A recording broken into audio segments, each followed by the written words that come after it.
গ্রামে বাস করত এক বৃদ্ধ। তার নাম ছিল হরিমোহন।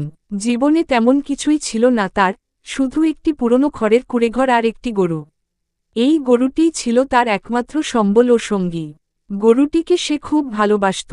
তার নাম রেখেছিল গৌরী। গৌরী শুধু একটি গরু নয়, ছিল যেন তার পরিবারের সদস্য। হরিমোহন প্রতিদিন সকালে উঠে গৌরীকে নিজ হাতে খড় কেটে দিত, পরিষ্কার করত, আদর করত, আর তারপর তার দুধ দোহন করত। সেই দুধ বিক্রি করে সে সামান্য যা আয় করত, তাই দিয়েই চলত তার দিন। গায়ের মানুষ হরিমোহনকে অনেক ভালোবাসত, কারণ সে ছিল খুব সৎ, নম্র ও পরিশ্রমী। তবে তার জীবন ছিল খুব কষ্টের। বয়সের ভারে তার শরীর দুর্বল হয়ে পড়েছিল, কিন্তু গৌরীকে নিয়ে সে খুবই খুশি ছিল। দিন যতই কঠিন হোক, গৌরীর মুখ দেখলেই তার মনে শান্তি ফিরে আসত। একদিন হঠাৎ গৌরী অসুস্থ হয়ে পড়ল। সে কিছু খাচ্ছিল না, শরীর গরম হয়ে গিয়েছিল, আর চোখে মুখে ক্লান্তি ফুটে উঠেছিল। হরিমোহনের খুব মন খারাপ হয়ে গেল। সে খুব দুশ্চিন্তায় পড়ল।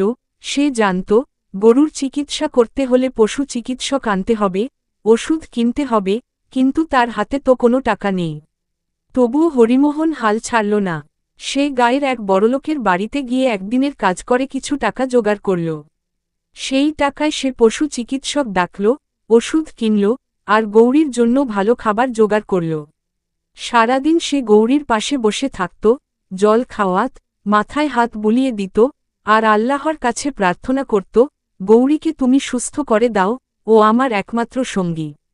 দিন তিনেক পর গৌরীর অবস্থার উন্নতি হতে লাগল।